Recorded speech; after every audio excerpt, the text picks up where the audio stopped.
Vamos falar sobre os desfiladeiros torácicos, que são pontos de maior vulnerabilidade ao estresse, à compressão dos nervos que constituem o plexo braquial. Então, no trajeto da região cervical e torácica até o seu destino, até o seu tecido-alvo no membro superior e na cintura escapular. Primeiro, vamos para as peças ósseas que a gente precisa para formar esse esquema.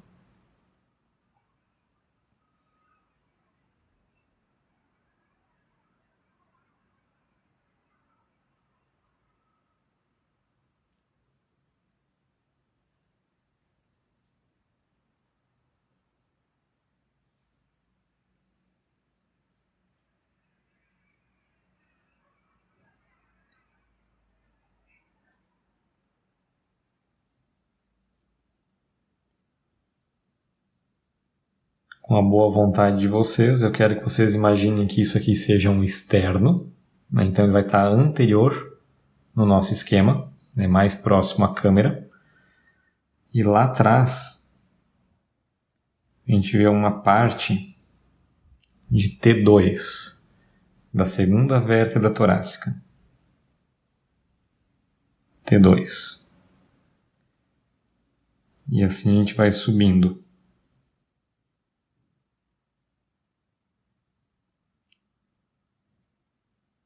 T1.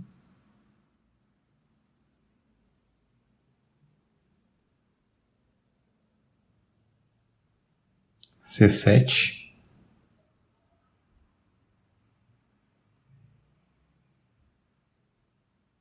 C6.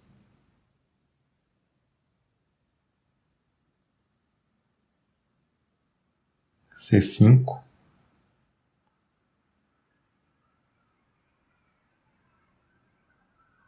C4.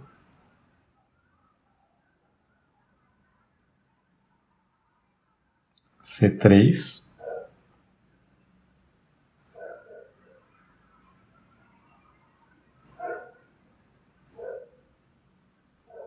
E C2.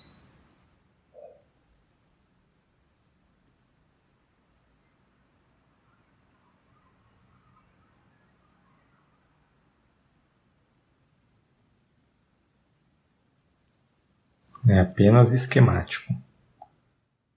Processo transverso de C2, C3, C4, C5 e C6. Com o externo, a gente tem uma primeira articulação aqui.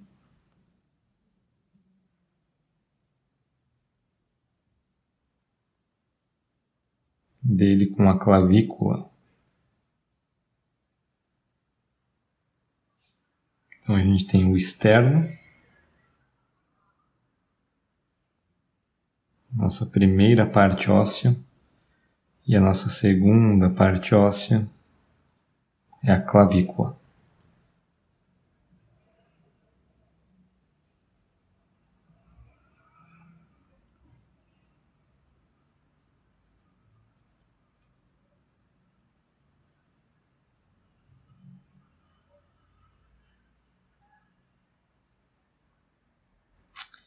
E depois nós temos saindo do externo,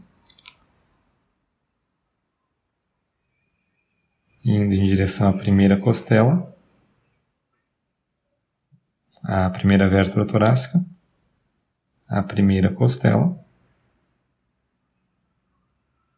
Então a costela de número 1.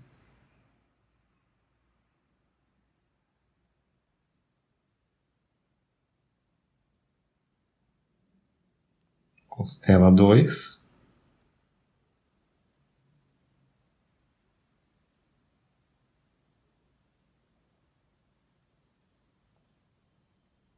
Costela 3.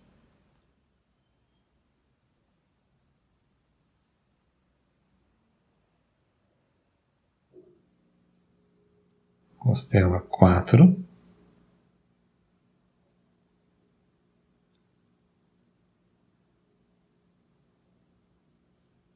E costela 5. É o que a gente vai precisar para esse modelo agora.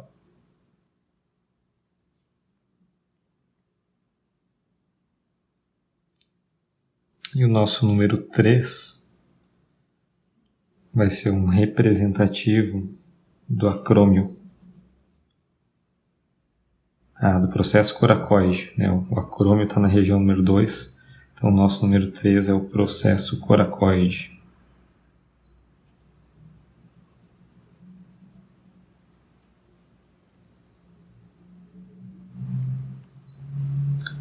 E a gente vai querer entender como que as raízes nervosas que saem da região cervical e torácica alta vão chegar até a periferia, até os seus tecidos-alvo. E uma referência, uma relação anatômica de extrema importância é a vascularização da região. Eu vou fazer uma demonstração à esquerda, à direita, e depois à esquerda eu faço o esquema do vaso principal.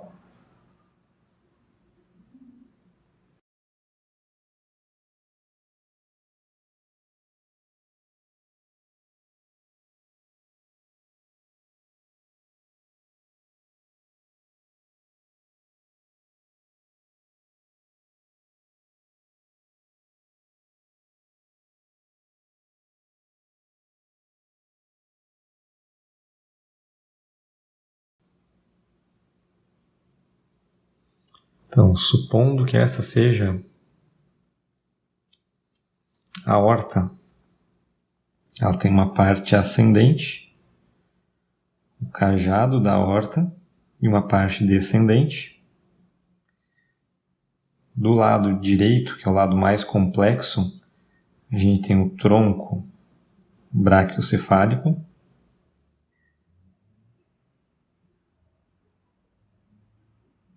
E desse tronco vai sair a artéria carótida comum, primeiro ramo superior. Logo que ele sai, se forma a artéria subclávia, artéria carótida comum, artéria vertebral, e inferiormente a artéria torácica interna. Temos um tronco com 4 ramos vasculares. A gente pode fazer um outro material sobre ele.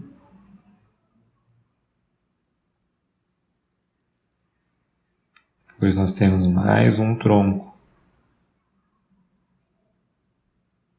com mais 4 ramos arteriais.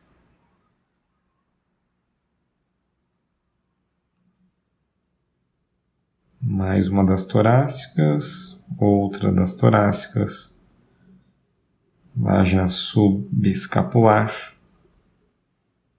tóraco dorsal. Depois nós temos a circunflexa, enfim, não cabe ao propósito desse momento, mas temos o tronco braquiocefálico, que sai da aorta. Nós temos a subclávia,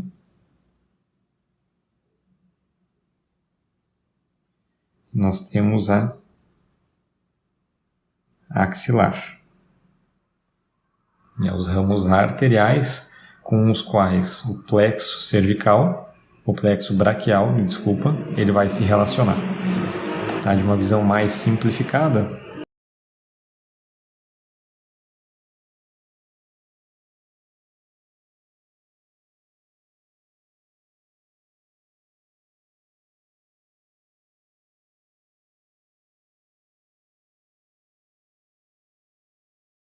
e aqui ele está profundo, tá?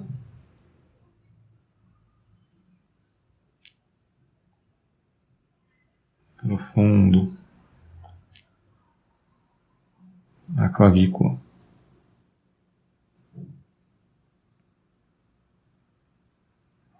Então, a artéria subclávia e depois a artéria axilar. Profundo onde está pontilhado. Não passa à frente, não.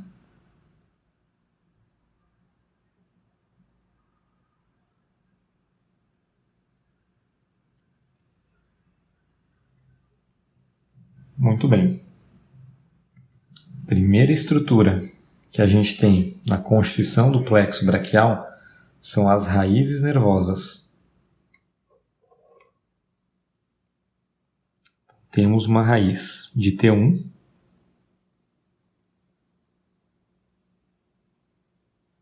de C8, de C7, de C6 e de C5. Elas vão formar o plexo braquial.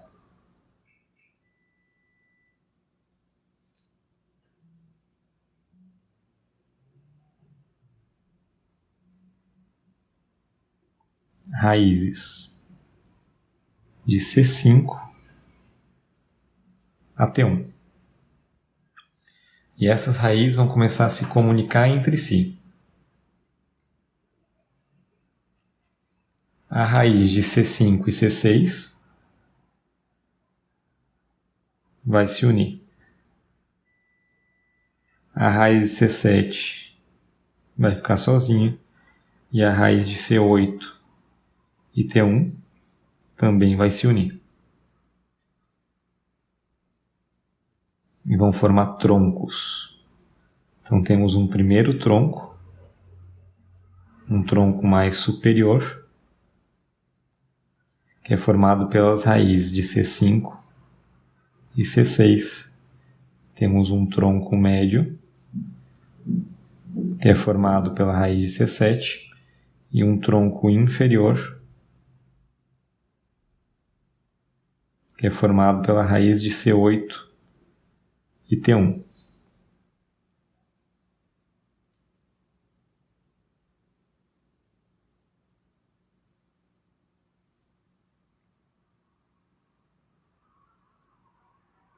A nomenclatura se deve à orientação deles. Um é mais alto, um é intermediário e um é mais baixo. E aqui a gente já pode começar a considerar que está bem posterior, mais profundo, saindo da transversa de C2, de C3, de C4, de C5 e de C6.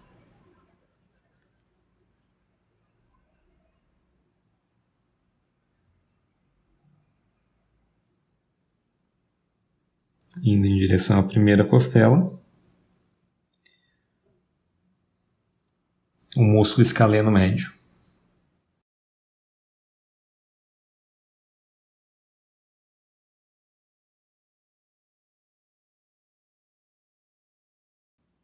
Passamos pelos 3 troncos. Esses troncos agora eles vão ter uma divisão. Eles vão se dividir em 2 partes, cada um do tronco. Um ramo, uma parte desse tronco vai mais para frente, mais para próximo da câmera, e uma parte desse tronco vai mais para trás, mais para próximo da folha. Isso vai acontecer com o superior, com o médio e com o inferior. As 3 divisões posteriores, as 3 divisões que vão lá para trás, elas vão formar. Então tem uma divisão posterior,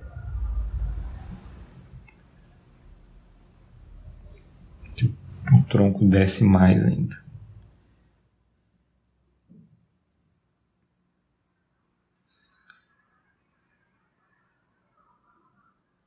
As divisões posteriores.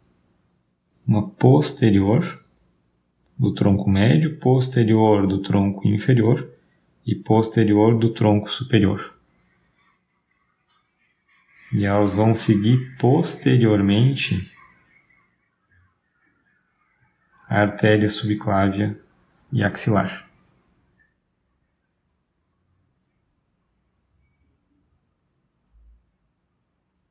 Elas vão formar o quê? Um fascículo posterior. Então a gente tem um fascículo posterior que é formado pelas divisões posteriores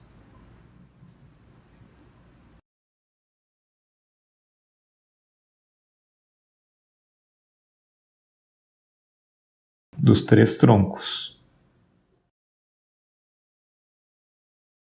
E desse fascículo posterior, a gente tem a emergência de alguns nervos Quais são eles? Os mais conhecidos são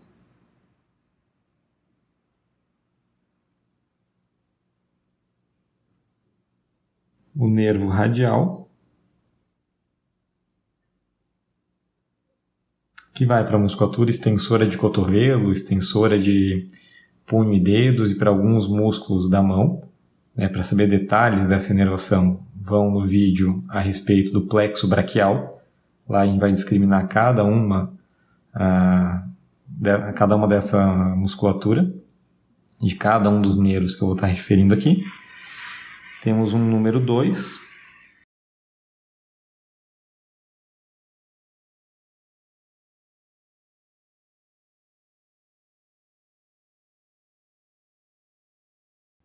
que é o nervo axilar, que vai para quem? Para o deltoide e para o redondo menor.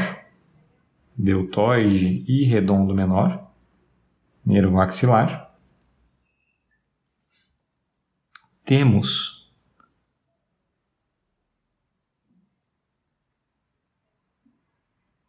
um número 3, um número 4 e um número 5.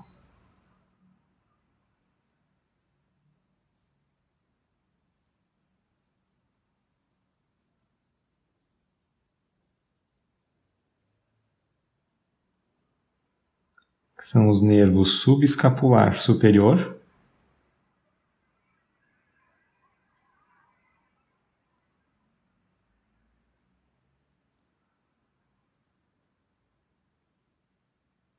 tóraco dorsal,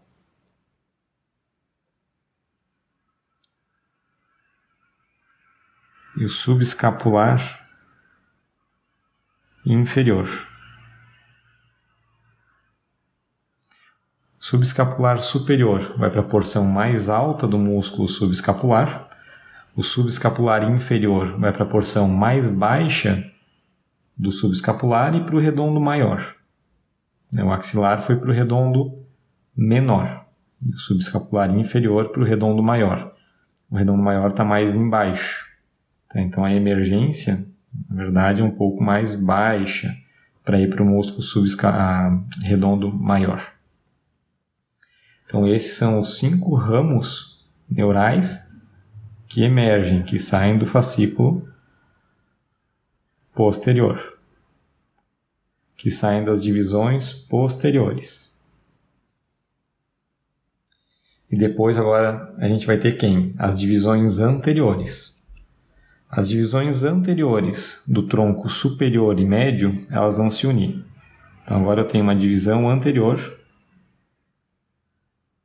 e uma divisão anterior dos dois troncos mais altos, do superior e do médio. Elas se unem e vão formar, passando por baixo da clavícula, um fascículo lateral.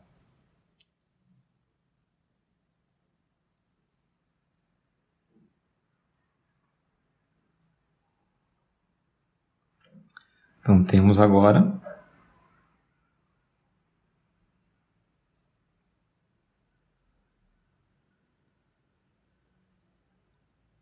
um fascículo lateral, que é formado pelas divisões anteriores do tronco superior e médio.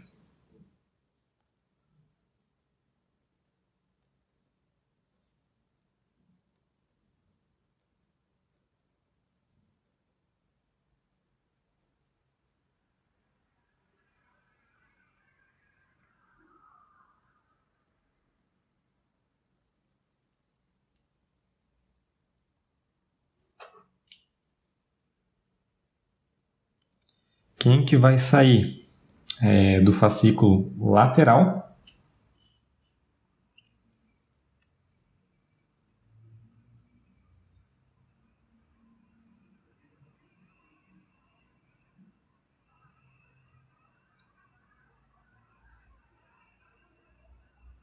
O nervo peitoral lateral.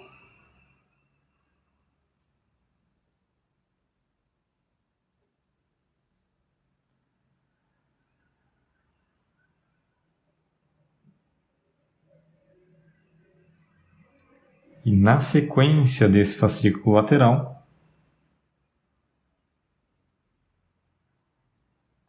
a gente tem um nervo músculo cutâneo.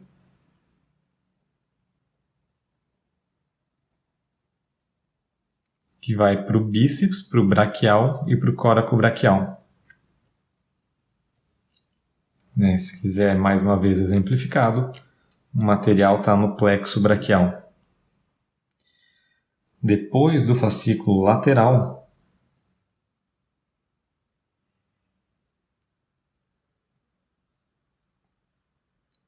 nós temos um fascículo medial. A divisão anterior do tronco inferior, ela percorre sozinha, passa por baixo da clavícula, por cima da primeira costela,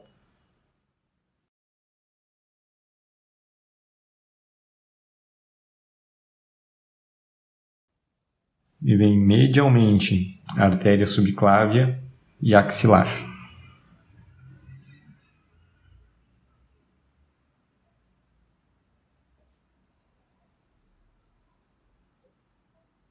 Fascículo medial. Divisão anterior.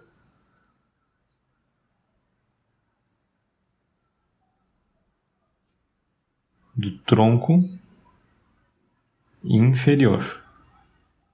Foi o que sobrou. As 3 divisões posteriores, as 2 divisões anteriores dos troncos superiores e uma divisão anterior do tronco inferior. Fascículo medial. O ramo terminal dele é o nervo ulnar.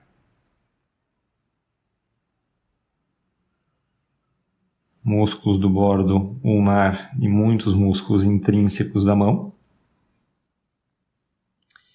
E proximalmente, mas também na região infraclavicular, a gente vai ter o feixe dele do peitoral medial,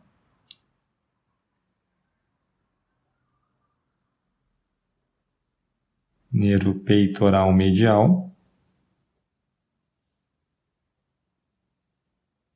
que anatomicamente é mais lateral que o peitoral lateral. E tem 2 ramos cutâneos. Cutâneo medial do braço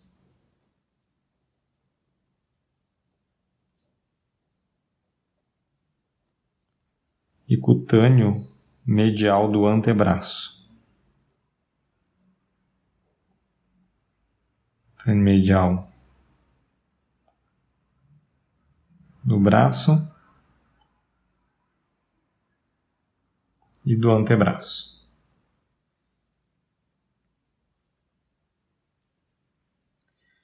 Passamos então de raízes para tronco, tronco para divisões que formaram os fascículos e os ramos terminais.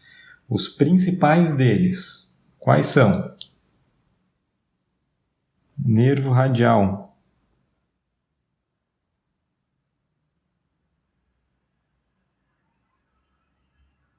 Nervo músculo cutâneo.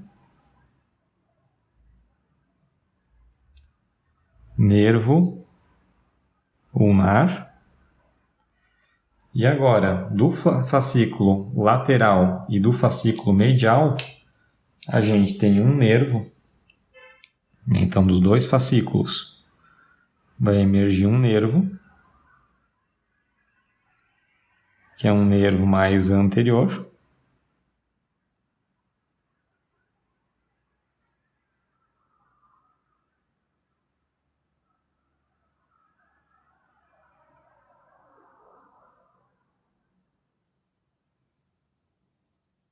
Que é o nervo mediano.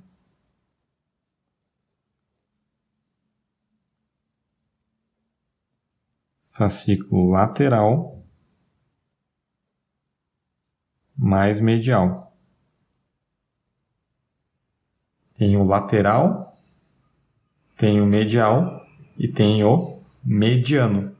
O mediano vai para o pronador, para alguns flexores, para alguns músculos intrínsecos da mão. Além dessa inervação dos nervos principais, que são os ramos terminais, né? Então mais um aqui, ó, nervo mediano, que é bastante importante. Temos os nervos infraclaviculares, né, que foram citados para vocês, mas existem alguns nervos supraclaviculares, que eles saem da região das raízes, da região dos troncos.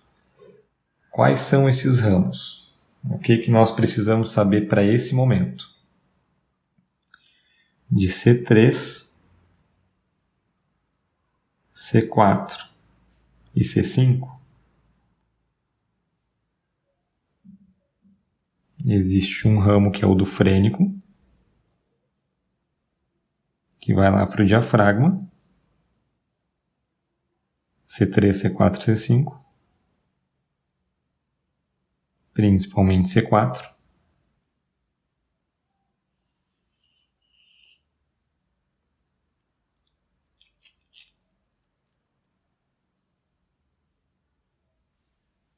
Diretamente da raiz de C5, eu vou fazer ele saindo aqui, mas saibam que ele tem um trajeto descendente, tá? Saiu aqui o número 13, que é o frênico, C3, C4, C5. Diretamente de C5 também desce, número 14, dorsal da escápula.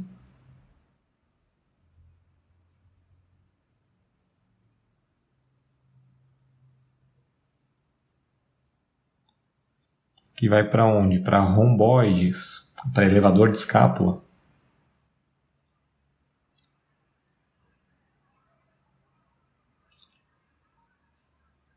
De C5,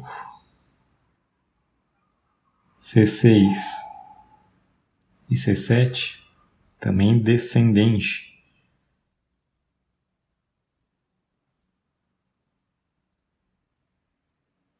Torácico longo, que vai para o músculo serrátil anterior.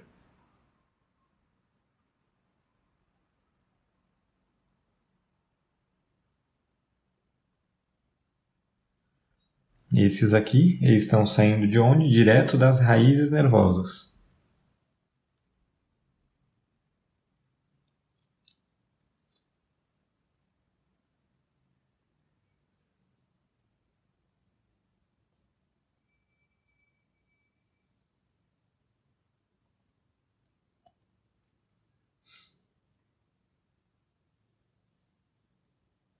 Depois nós temos o subclávio, que ele sai do tronco superior, então formou o tronco superior, também é descendente, indo em direção ao músculo subclávio.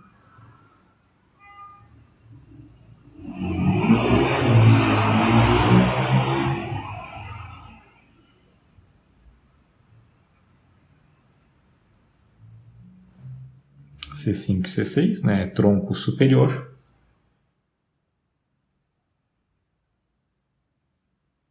Ainda do tronco superior. Mais um do tronco superior, também lá com um trajeto descendente. O supraescapular. Vai para o músculo suprainfraespinhoso.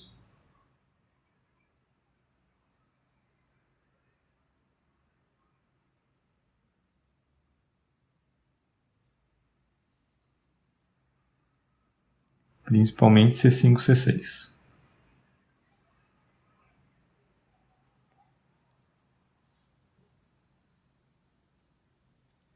Então a gente tem aqui no total 17 ramos neurais, que vão estar indo em direção ao membro superior e em direção à cintura escapular.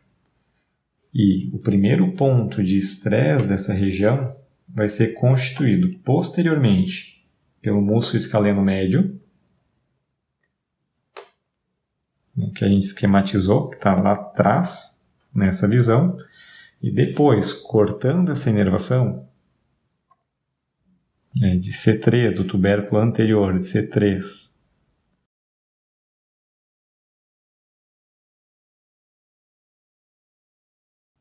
C4,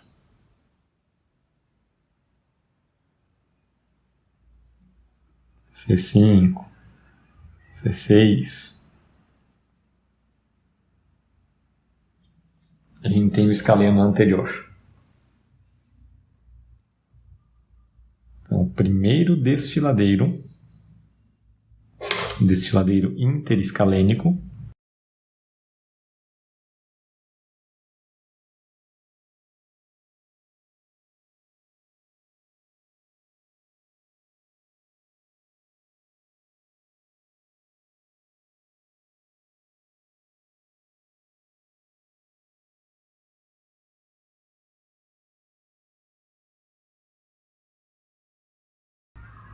vai ficar melhor aqui em cima. Primeiro interescalênico,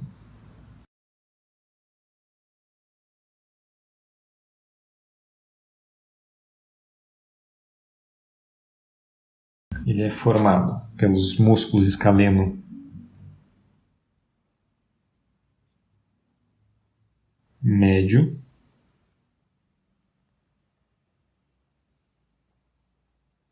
escaleno anterior. Entre esses dois músculos vão passar as fibras, as raízes e o tronco do plexo braquial. Então, espasmos dessa musculatura, hiperatividades gama, tensões, retrações, vícios de postura podem fazer com que esse plexo seja acometido. Quem que a gente vai ter que verificar? Vai ter que ter uma atenção especial para as origens de inserção, então de C2 a C6 e primeira costela. A inervação, que vem de ramos parecidos, e o próprio músculo. E existe um teste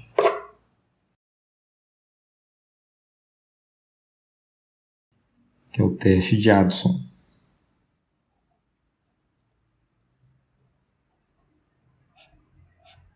Esse teste vai fazer com que a tensão que repercute sobre os músculos escalenos crie ou uma irritabilidade do plexo que está passando sobre ele, mas a leitura que a gente vai ter é distalmente de quem? Do pulso radial. Então, distal, a gente vai estar lendo o pulso radial do paciente nos testes do desfiladeiro. Por quê? Pela íntima relação, né, do plexo com a artéria. Então aqui está cortando os escalenos. E a gente vai saber se essa tensão dos escalenos na artéria subclávia vão estar repercutindo a distância. E se é interessante a gente trabalhar com esse primeiro desfiladeiro. Então, o primeiro desfiladeiro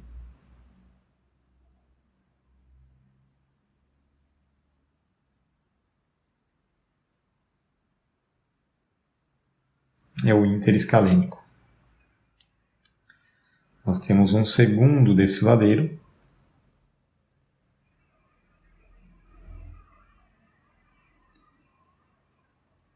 que é o costoclavicular.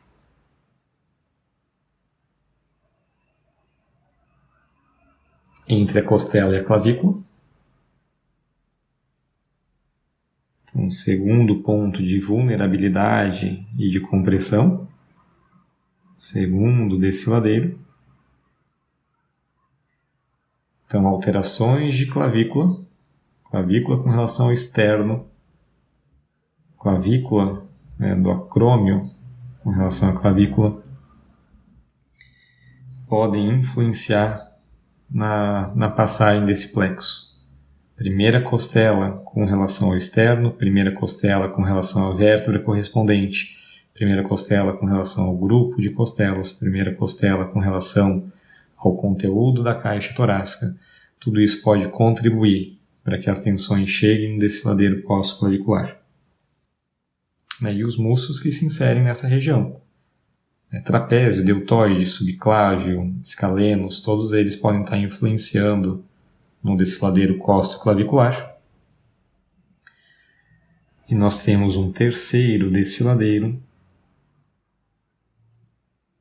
que é o desfiladeiro do peitoral menor.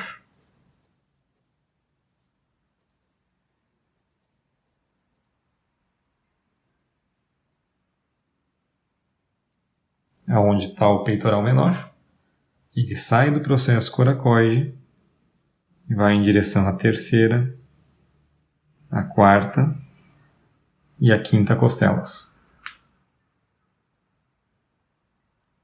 Existe uma zona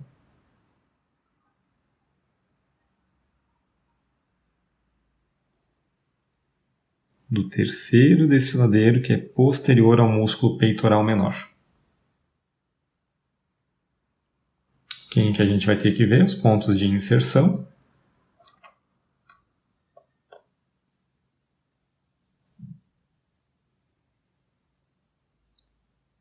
Terceira, quarta, quinta costela. Processo coracoide. A inervação que vai para o peitoral. Eventualmente a vascularização dele também acaba sendo importante.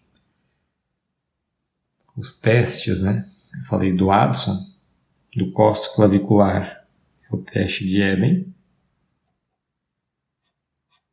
onde a gente busca o quê? Uma aproximação da clavícula e da costela. Então a gente usa uma biomecânica da clavícula associada a um movimento respiratório. Aqui a inspiração ela é importante. Então, no segundo desfiladeiro, a inspiração, para fazer subir a costela em direção à clavícula. E no terceiro desfiladeiro, o nome do teste